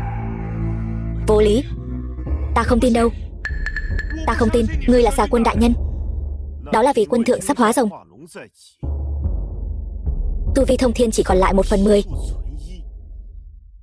Hôm nay cho dù có 100 kẻ như ngươi đến cũng không phải là đối thủ của quân thượng. Bây giờ ngươi hãy lấy tính mạng tạ tội đi. Khoan đã. Quân thượng có gì căn dặn? Chẳng phải ngươi thích nuôi dưỡng vạn độc cổ sao? Trên người chắc hẳn vẫn còn. Cho hắn ăn hết đi.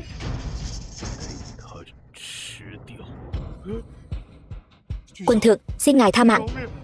Ta thật sự không biết ngài là quân thượng. Quân thượng ơi, quân thượng, ta không dám nữa, xin tha cho ta. Quân thượng, tội của ngươi 100 phần khó tha thứ.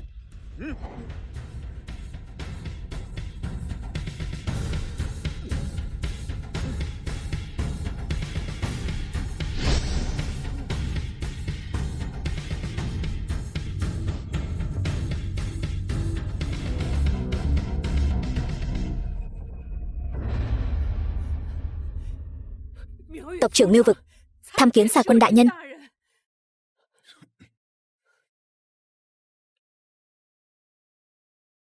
Ta không cố ý giấu nàng. Tại sao chàng không nói cho ta biết sớm hơn? Chàng Phó Viễn Trì chính là xà quân đại nhân. Ta chỉ là không muốn nàng vì ta mà bị tổn thương. Ta không muốn nghe. Quân thượng.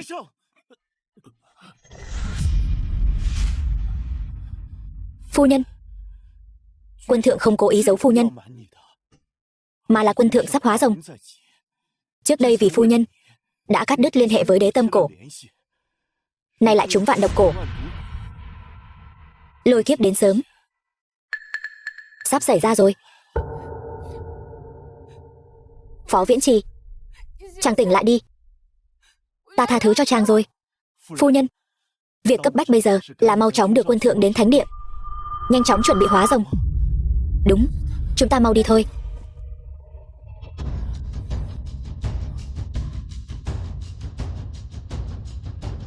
Long thị đại nhân, rốt cuộc chàng ấy có bao nhiêu phần chắc chắn hóa rồng thành công? Trước đây chưa được 5/10. Bây giờ quân thượng vì phu nhân lại nhiều lần chịu trọng thương, e rằng chỉ còn 1/10. Phu nhân, thuộc hạ xin nói một lời công bằng. Sở dĩ quân thượng che giấu đều là vì muốn bảo vệ ngài thôi. Ta biết rồi. Ta biết hết rồi. Phó Viễn Trì, ta không cho phép chàng mất mạng. Không được rời xa ta.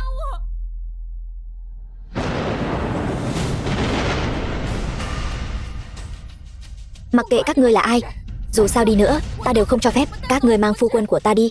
Hôm nay, Phó Viễn Trì phải mất mạng. Minh Châu, Lang Quân, tỷ tỷ, vẫn khỏe chứ? Điều này còn phải cảm ơn cô ta. Nếu không phải lúc hắn cưới cô đã rầm rộ tuyên bố sắp độ kiếp, thì ta thật sự đã không chuẩn bị sớm như vậy, để hôm nay tặng cho cô một màn bọ ngựa bắt ve, chim sẻ rình sao. Tỷ tỷ, tỷ có biết để chờ đợi ngày này muội muội đã hy sinh nhiều đến mức nào không? Minh Châu, ngươi là người Miêu Vực, ngươi làm sao có thể cùng Lang Quân cấu kết làm điều xấu, không sợ bị cổ thần giáng xuống trừng phạt sao? Cổ thần sao? Cổ thần chỉ là lừa gạt những kẻ vô tri như tỷ thôi. Bằng không, tại sao hắn chưa từng xuất hiện? Người thật sự điên rồi. Tỷ tỷ, ta đã tin vào Lang Quân rồi. Bớt nói lời vô ích đi. Hôm nay Ta sẽ tiêu diệt hoàn toàn Sa Quân, dẫn dắt lang tộc, thống lĩnh toàn bộ Mưu vực. Ngươi nằm mơ đi. Dám động đến quân thượng nhà ta, trước hết phải qua được cửa ải của ta đã. Ta đã sớm khác xưa rồi. Ngươi vẫn nên xuống lòng đất, bầu bạn với tam đại hộ pháp của các ngươi đi.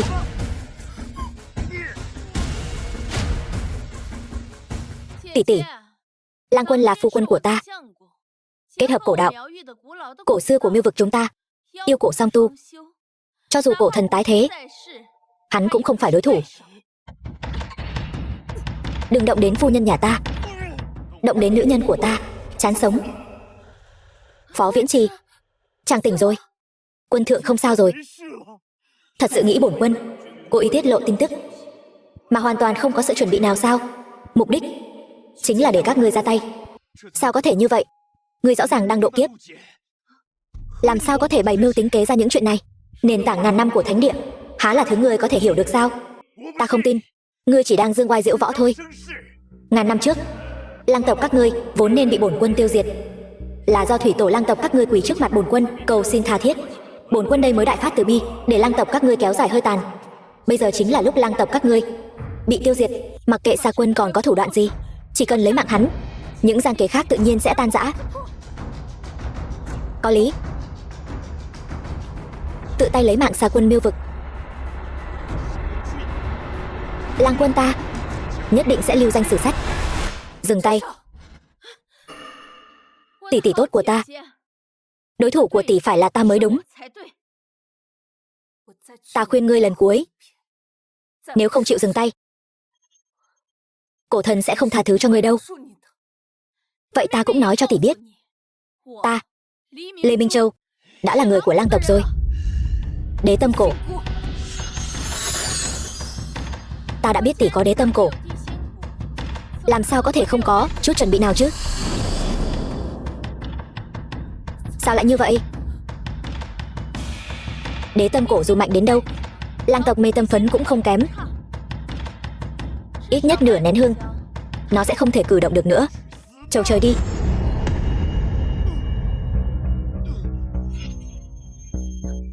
Phu quân, chàng không sao chứ? Sao ngươi vẫn còn khả năng phản kích? Ta chờ chính là lúc này. Phó Viễn Trì, ta không tin thủ đoạn này của ngươi vẫn có thể dùng mãi. Vậy ngươi cứ thử xem sao. Lang tộc chúng ta có vô số tráng sĩ, hôm nay núi Thánh Địa nhất định sẽ không còn một mống. Ra tay.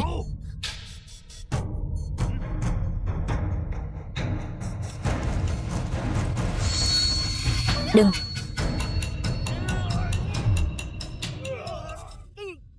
Phó Viễn Trì, ngươi nghĩ ngươi đã thắng rồi sao? Phu quân, chúng ta đã trúng kế rồi, mau chạy đi. Chạy sao?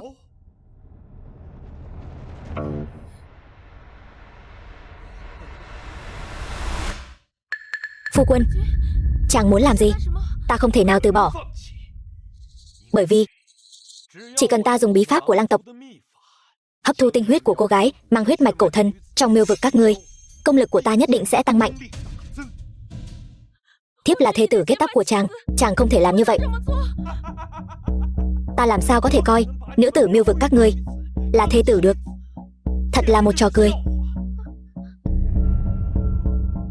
Để đạt được đại nghiệp thống trị Mưu vực của tộc ta, bất cứ ai cũng có thể hy sinh,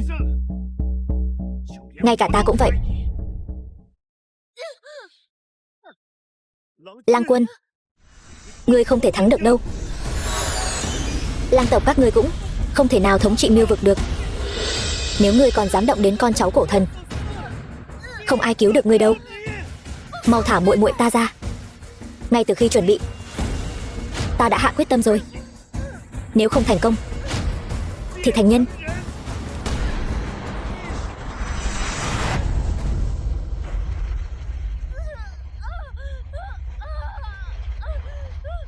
The film was translated and narrated by M Media.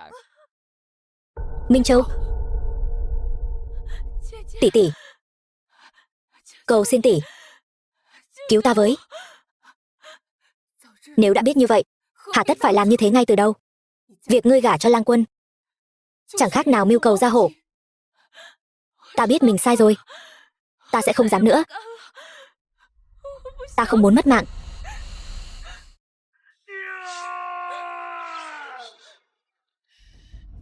Thần công đã luyện thành. Ta sẽ là người mạnh nhất toàn bộ Miêu vực. Ngươi si tâm vọng tưởng.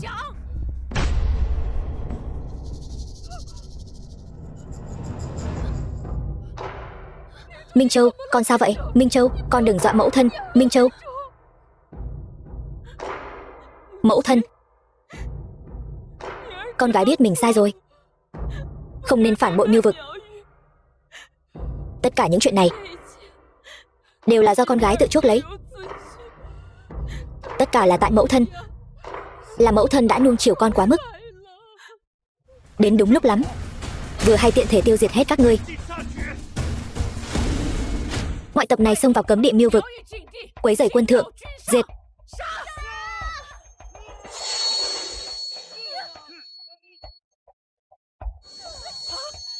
Sao Lang Quân đột nhiên lại có thực lực mạnh mẽ đến vậy? Hắn dùng bí pháp của Lang tộc hấp thu toàn bộ tinh huyết của Minh Châu, nên công lực mới tăng mạnh như vậy. Dám động đến con gái ta, ta liều mạng với ngươi. Chán sống. Quả nhiên, người Miêu vực các ngươi đều là vật chứa tự nhiên.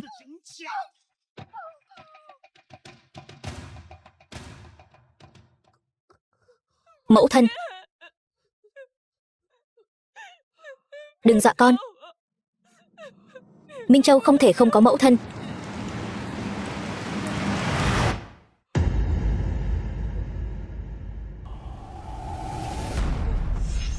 Lang Quân, ta phải lấy mạng ngươi. Chỉ dựa vào ngươi thôi sao?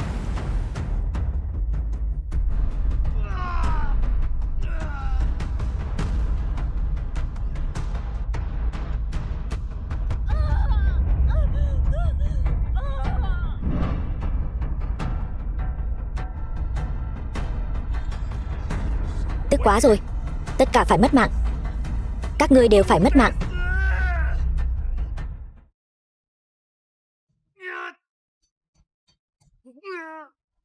Quân thượng hóa rồng thành công rồi. Ta biết ngay mà. Chàng ấy chắc chắn không sao đâu. Xà Quân đã hóa rồng thành công rồi. Cung nghênh Long Quân. Ngươi vừa nãy hình như nói rằng hôm nay ai phải mất mạng. Sao có thể như vậy được? Dựa theo vết thương của ngươi, ngươi tuyệt đối không thể hóa rồng thành công. Loại ếch ngồi đáy giếng như ngươi đương nhiên là sẽ không hiểu. Đế tâm cổ, ta làm sao có thể thua được? Thật vô lý. Thật vô lý mà.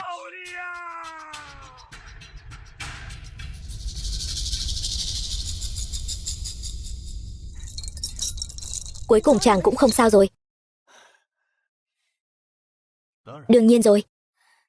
Ta làm sao có thể lừa dối? Phó Viễn Trì, Quân thượng, chàng bị làm sao vậy? Vốn dĩ việc hóa rồng đã vô cùng nguy hiểm, lại còn gặp phải Lang Quân cưỡng ép nâng cao sức mạnh một cách bất ngờ. Ta đã thất bại trong việc độ kiếp rồi. Tất cả là tại ta. Nếu không phải vì ta, chàng đã không thất bại trong việc độ kiếp. Ta là một tai họa. Không phải tai họa. Chưa bao giờ là tai họa cả. Trong lòng ta, nàng là nương tử tốt nhất. Phó Viễn Trì, ta trong kiếp này có được phu nhân là phúc phận lớn nhất của ta. Phó Viễn Trì, chàng đừng rời xa ta, được không? Chỉ có chàng mới không bận tâm bất kỳ khuyết điểm nào của ta. Xin lỗi nàng, đã bầu bạn cùng nàng 9 kiếp rồi. Kiếp này ta phải thất hứa rồi.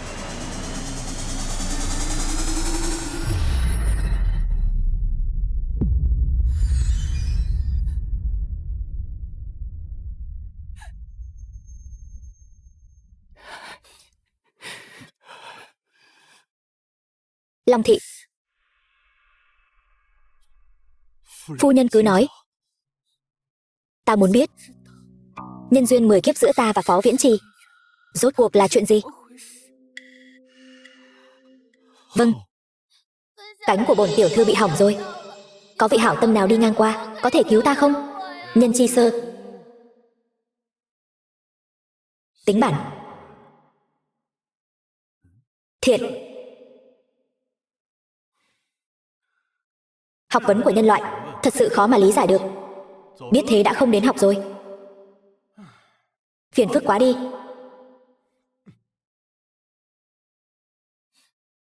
Người tốt, người có thể cứu ta không? Vừa nãy là ngươi gọi ta sao? Đúng, chính là bổn tiểu thư đây. Ngươi tên là gì? Cánh sao lại hỏng đến mức này? Bổn tiểu thư tên là Tố Tố. Chỉ là không cẩn thận thôi.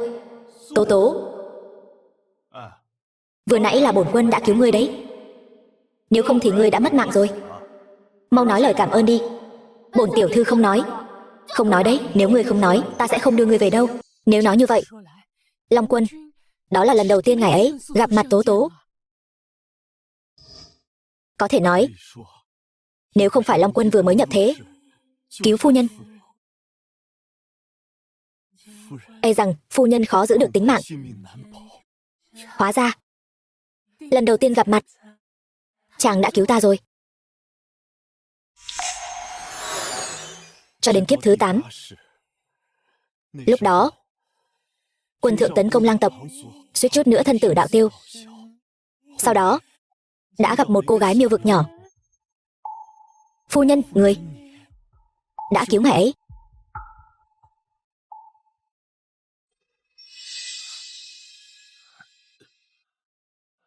May mà không bị đuổi kịp.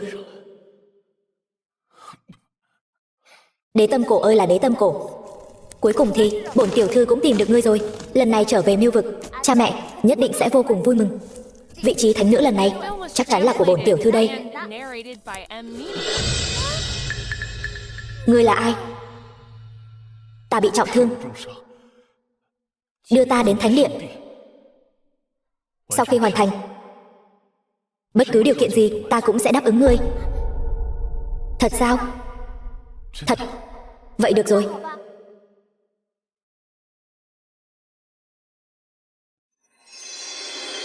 Đây là đế tâm cổ, vua của vạn cổ. Đây là thứ mà bổn tiểu thư phải rất khó khăn mới tìm được. Nó có thể chữa lành vết thương của ngươi.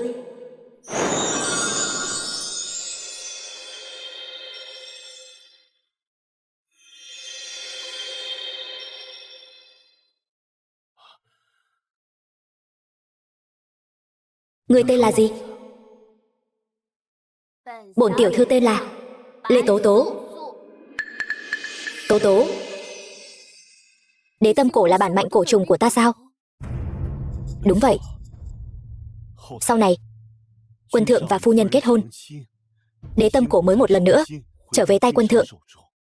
Hèn chi, đế tâm cổ với tư cách là cổ trùng lợi hại nhất sẽ không dễ dàng nhận chủ, hay đối với bất kỳ người lạ nào nảy sinh thiện cảm. Lúc trước khi ta nhận nó, không hề phát hiện bất kỳ sự cố nào. Chính là như vậy. Bởi vì sau này phu nhân lại chuyển thế, huyết mạch khác biệt, quân thượng mới bị phản phệ. Vậy tại sao Tố Tố lại bị cổ thần nguyền rủa, từ đó không thể kết hôn với bất kỳ ai? Vậy thì điều này cũng phải kể từ kiếp thứ 8 đó.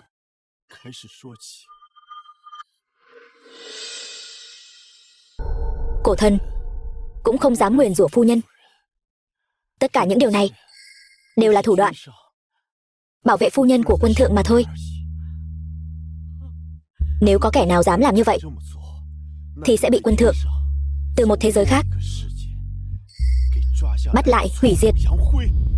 Cho nên tất cả những điều này đều là vì chàng ấy muốn bảo vệ ta. Trên thế gian này không có ai yêu cô hơn ngài ấy đâu. Đến kiếp này, quân thượng đã tỉnh lại sau khi bế quan.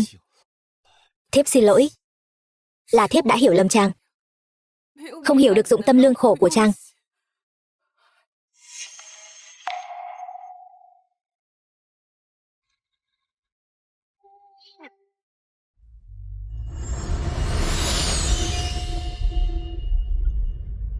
Quân thượng, chuyện này là sao? Nương tử, nàng vừa rồi nói với vi phu tất cả những lời đó. Vi phu đều đã nghe thấy hết rồi. Thiếp không phải đang mơ đấy chứ? Vi phu làm sao nỡ rời xa nàng chứ? Quân thượng ơi!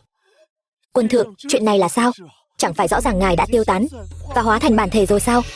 Tình yêu của nương tử ta đã cảm động trời xanh. Người đã cho ta quay về cùng nương tử hoàn thành thập thế nhân duyên. Long Quân yêu mến Tố Tố đến vậy, chi bằng hoàn thành hôn lễ ngày hôm nay đi. Được, kiếp này sẽ không còn ai ngăn cản phu nhân và quân thượng nữa. Nương tử, nàng thấy sao? Thiếp đồng ý.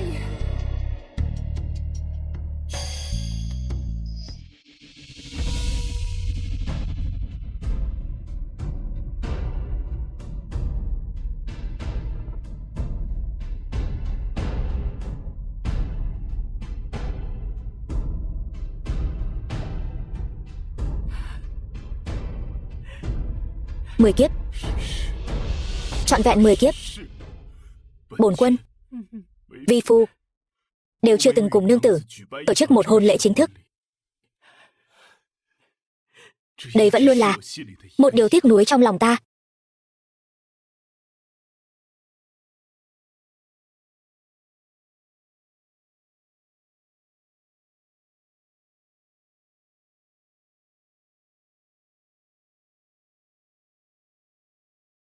Kiếp này cuối cùng cũng đã hoàn thành.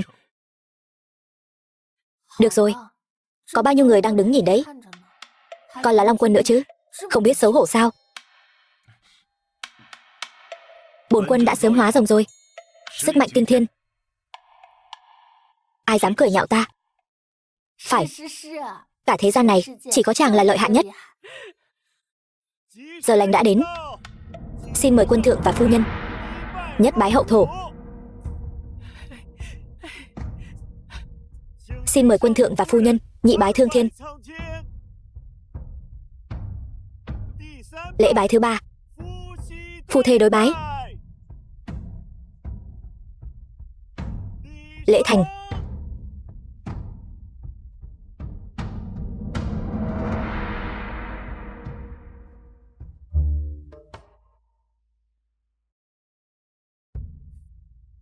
Phu quân, sao chàng cứ nhìn thiếp mãi thế? Nhân duyên 9 kiếp, mạnh trung chú định, nguyệt lão xe duyên. Nhưng ta lại phát hiện ra, nhìn nương tử thế nào cũng không đủ. Thời gian tương lai còn rất dài. Chàng có thể nhìn cho đến khi chàng chán thì thôi. Ta sẽ không chán đâu. Dù có thêm 10 kiếp nữa, ta cũng sẽ không chán. Đêm dài thăm thẳm, ta phải đòi lại hết, cả vốn lẫn lời.